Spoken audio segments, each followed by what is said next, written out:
영광, 우리의 기쁨이라는 제목으로 함께 말씀을 나누겠습니다. 오늘날 사람들은 각자 자기가 원하는 것을 이루어내기를 원합니다. 그리고 그것들에 대해 업적을 쌓아 또 인정받으며 살아가기를 바랍니다. 그렇게 살아가는 것을 또 삶의 낙으로, 삶의 기쁨으로 여기죠. 이것을 다르게 표현하면 자기의 영광을 위해 살아간다라고 말할 수 있습니다. 영광이라는 단어를 세상에서는 빛나는 업적 혹은 높은 명예로 의미하며 받아들이는데요. 세상에서 인정받을 만하거나 또 자랑받을 만할 때 영광이라는 것으로 표현하고 그것을 부러워한다는 것입니다. 사람들이 인정하거나 부러워할 만한 일이 뭐가 있을까요? 자녀가 크게 성공하는 것일 수도 있고요. 또 사업을 하다가 큰 돈을 벌게 된다든가, 또한 다른 사람들에게 인정받는 높은 자리나 권력을 얻게 될 경우도 그러합니다. 그것이 세상의 영광이고 사람들은 그것을 부러워하고 그것을 바라고 또 얻기 위해 힘쓰며 살아갑니다. 그런데 오늘 말씀에서도 사도 바울이 데살로니가 교회 성도들에게 너희가 우리의 영광이다, 너희가 우리의 면류관이요 우리의 기쁨이다 라고 표현합니다. 여기서 면류관은 왕이나 높은 지위를 가진 자에게 씌어지는 관이나 혹은 운동 경기에서 운동한 선수가 우승을 해서 씌어지는 월계관을 가리키는데요. 원형 경기장이나 월드 올림픽에서 또 승리한 우승자에게 월계관이 씌어질 때, 또 금메달을 받았을 때 그 영광과 기쁨을 말로 다할 수 없을 것입니다. 이와 같이 마지막 예수 그리스도께서 이 땅에 다시 오셨을 때 바울이 자랑할 만한 면류관, 우리의 영광이 바로 데살로니가 교회다라고 말하는 것입니다. 바울이 이 우리의 영광이라고 말한 이유가 자신이 고난까지 당하며 이 교회를 세웠다는 것을 인정받고 싶어서 혹은 자랑하고 싶어서 표현한 것일까요? 만약 그렇다면 세상과의 기준이 조금 다를 뿐이지 결국 바울 또한 자기 자신의 영광을 위해서 한 일이 될 것입니다. 그러나 바울은 자기의 영광을 위해 한 일이 아니죠. 그 교회를 세운 일이 자신의 영광을 위해 세운 것이 아닙니다. 우리는 그가 하나님의 영광을 위해 열심히 살았다는 것을 그 누구보다 잘 알고 있습니다. 오늘 같이 이 말씀을 통해 바울이 데살로니가 성도들을 왜 우리의 영광으로 여겼는지, 그리고 그 영광을 위해서 그리스도인으로서 데살로니가 교회를 어떻게 양육했는지 살펴볼 때 깨닫는 지혜와 성령의 충만한 은혜가 우리 가운데 임하기를 소망합니다. 그리함으로 말미암아 이 영광이, 우리에게 참된 영광이 무엇인지를 깨닫는 귀한 은혜의 시간이 되기를 주님의 이름으로 축복합니다. 먼저 2장 앞쪽 말씀을 살펴보면 바울이 데살로니가에서 어떻게 사역했는지 살펴볼 수 있습니다. 2절 말씀인데요. 제가 읽도록 하겠습니다. 너희가 아는 바와 같이 우리가 먼저 빌립보에서 고난과 능욕을 당하였으나 우리 하나님을 힘입어 많은 싸움 중에 하나님의 복음을 너희에게 전하였노라. 아멘. 2절에서 사도 바울은 데살로니가 성도들에게 너희가 아는 것처럼 내가 빌립보에서 많은 고난과 능욕을 당하였다라고 이야기합니다. 빌립보에서 귀신 들린 여종을 고침으로 많은 매를 맞고 또 감옥에 갇히고 또 여러 많은 믿음의 싸움들을 싸워야만 했습니다. 그 가운데 너희들에게 무엇을 전했다라고 말씀합니까? 하나님의 복음을 전했다라고 이야기합니다. 고난 가운데서 복음, 하나님의 기쁜 소식을 전했다는 것입니다. 그런데 복음이면 복음이지 왜 바울은 하나님의 복음이라고 강조해서 말했을까요? 오늘 말씀에서 이것을 명확하게 대조하여 이야기하고 있지는 않지만 바울이 로마서에서 이야기한 것처럼 하나님의 복음이 아닌 다른 복음이 있다는 것을 보여주고 있습니다. 우리 같이 4절 말씀을 한 목소리로 읽어보도록 하겠습니다. 시작. 오직 하나님께 옳게 여기심을 입어 복음을 위탁받았으니 우리가 이와 같이 말함은 사람을 기쁘게 하려 함이 아니요 오직 우리 마음을 감찰하시는 하나님을 기쁘시게 하려 함이라. 아멘. 바울은 오직 하나님께 옳게 여김을 입어 복음을 위탁받았다라고 이야기합니다. 여기서 옳게 여기다라는 헬라어 단어 도키마조는 시험하다, 입증하다라는 의미를 가집니다. 바울이 전하는 이 복음이 하나님께 입증받은, 하나님께 인정받은 복음이라는 것이죠. 그리고 그 인정받은 하나님의 복음의 특징은 4절 후반절의 말씀처럼 하나님을 기쁘시게 하는 복음이다라고 이야기합니다. 그렇다면 반대로 다른 복음의 특징은 무엇일까요? 사람을 기쁘게 하는 것입니다. 하나님을 위한 하나님의 복음이 아닌 사람을 위한 사람의 복음인 것이죠. 5절에 이 사람을 위한 복음은 바울이 전한 권면과 달리 아첨이 있고 탐심이 속에 있습니다. 또한 3절 말씀에도 보게 되면 속이거나 불순한 동기가 포함되어 있습니다. 자기의 욕심을 위해, 자기가 인정받고 높임을 받기 위해서, 자기의 영광을 위해서 불순한 것들이 포함된 잘못된 복음을 전하는 자들이 있었다는 것입니다. 이 복음을 전하는 일에도 하나님을 위해 한다고 하는 이 일 가운데서도 내가 인정받고 싶어하는 마음과 불순한 동기들이 있다면 그것은 하나님의 영광이 아닌 자기의 영광을 위한 일이 될 수 있음을 보여주고 있습니다. 바울은 이러한 다른 복음을 전하는 자들과 달리 하나님의 영광을 위해서, 하나님을 기쁘시게 하기 위해서 고난 가운데서도 하나님의 복음을 전했다라고 말씀합니다. 이처럼 성도는 하나님을 기쁘시게 하기 위해 살아가는 존재인 줄 믿습니다. 성도의 삶의 목적이 나의 만족과 나의 영광이 아니라 하나님의 기쁨과 하나님의 영광을 위해 살아가야 한다는 것입니다. 그리고 우리가 하나님의 영광을 위해, 하나님의 기쁨을 위해 살아갈 때 그것이 우리의 기쁨이요 우리의 영광이 될 수 있음을 말씀하고 있습니다. 마태복음 25장에 달란트 비유에서 10달란트와 5달란트를 받은 종이 주인의 말에 순종하였을 때 그 주인이 이렇게 이야기하는데요. 마태복음 25장 23절 말씀입니다. 제가 읽겠습니다. 잘하였도다 착하고 충성된 종아, 내가 적은 일에 충성하였음에 내가 많은 것을 내게 맡기리니 내 주인의 즐거움에 참여할지어다 라고 이야기합니다. 순종하였더니 그 주인의 기쁨, 주인의 즐거움에 참여하게 된다는 것입니다. 이처럼 하나님의 기쁨이 우리의 기쁨이 되고 하나님의 영광이 우리의 영광이 되는 것입니다. 우리가 하나님의 영광을 위해 살아갈 때 하나님의 즐거움에, 그리스도의 영광에 참여하는 자가 되는 줄 믿습니다. 하나님의 영광이 우리의 영광됨을 믿음으로 우리 또한 세상의 기준을 따라 자기의 영광이 아닌 하나님의 영광을 위해 살아가기를 힘쓰는 우리 모든 대구동성의 성도님들 되시길 주님의 이름으로 축복합니다. 6절부터 12절까지는 바울이 하나님의 복음을 전함에 있어서, 그리고 하나님의 영광을 위함에 있어서 어떻게 또 무엇이 기준이었는지를 보여줍니다. 6절 7절 말씀을 읽어보도록 하겠습니다. 우리 다 같이 읽어보겠습니다. 시작. 또한 우리는 너희에게서든지 다른 이에게서든지 사람에게서는 영광을 구하지 아니하였노라. 우리는 그리스도의 사도로서 마땅히 권위를 주장할 수 있으나 도리어 너희 가운데서 유순한 자가 되어 유모가 자기 자녀를 기름같이 하였으니. 아멘. 사도 바울은 데살로니가 성도들뿐만 아니라 사람에게서는 영광을 구하지 아니하였다라고 이야기합니다. 여기서 영광은 명예 혹은 지위에 따른 권위로 볼 수 있습니다. 바울은 자신이 그리스도의 사도로서 요구할 수 있는 권위와 권리를 사용하지 않았다고 이야기합니다. 오히려 유순한 자와 어린아이와 같이 되었다라고 이야기하죠.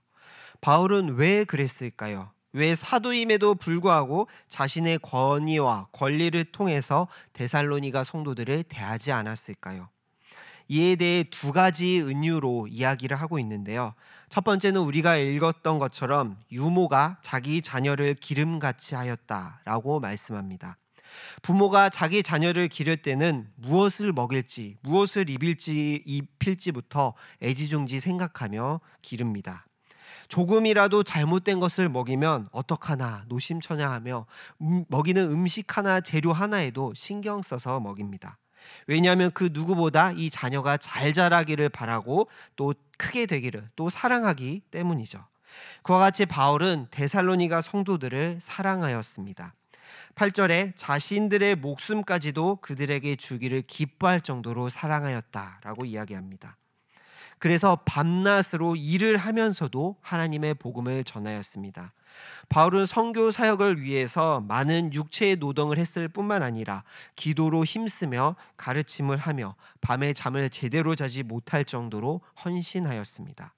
왜 이렇게 수고하느냐? 그들을 부모의 마음으로 사랑하였기 때문입니다. 두 번째는 11절에 아버지가 자기 자녀에게 하듯 했다라고 말씀합니다. 사도 바울이 주로 은유를 쓸 때 아버지를 많이 빗대어 사용하는데요. 고린도전서에서도 그리스도 안에서 1만 스승이 있지만 아버지는 많지 않다라고 이야기하면서 내가 복음으로 너희를 낳았다라고 이야기합니다. 이처럼 바울은 데살로니가 성도들에게도 자신으로부터 믿음을 받아들였기에 사도의 권위를 넘어서 믿음으로 낳은 부모로서 그들을 사랑함으로써 헌신하며 가르쳤습니다. 바울이 이러한 마음으로 그들을 낮아짐 가운데서 양육하고 가르쳤던 것은 그들을 믿게 하고 성도가 되게 한 것이 자신의 능력이 아니라 하나님께서 맡기신 일임을 알고 있었기 때문입니다. 12절 말씀인데요. 제가 읽겠습니다. 이는 너희를 부르사 자기 나라와 영광에 이르게 하시는 하나님께 합당히 행하게 하려 함이라. 아멘. 데살로니가 성도들을 부르신 분이 누구라고 말씀합니까? 하나님이라고 말씀합니다. 바울은 자신이 고난을 당했고 자신이 복음을 전하였지만 이 데살로니가 성도들을 부르신 이가 하나님이심을 알고 있었습니다. 하나님께서 부르신 이들을 맡은 청지기로서 그들을 대하고 품으며 사랑했던 것입니다. 그리고 그러한 궁극적인 목적으로서 하나님께 합당하게 행하기 위해서 했다는 것입니다. 우리는 하나님의 영광을 위해 살아갈 때 무엇보다 주님이 주신 사랑을 가지고 나아가야 합니다. 그리고 그 모습들이 하나님이 보시기에 합당한 모습이기를 힘써야 합니다. 내가 열심히 해서 잘된 것 같고 내가 수고해서 이룬 것 같고 내가 헌신해서 교회가 돌아가는 것 같고 내가 열심을 내서 전도가 되는 것 같아 보이지만 우리는 기억해야 합니다. 하나님께서 부르셨고 하나님께서 일하셨습니다. 이러한 마음으로 살아갈 때 우리에게 좋은 일이 있을지라도 그것이 자기의 영광이 아닌 하나님께 영광을 돌릴 수 있고 우리에게 고난과 어려움이 닥칠지라도 그 길을 인도하시는 분이 하나님이심을 기억함으로 그 고난 가운데 인내할 수 있습니다.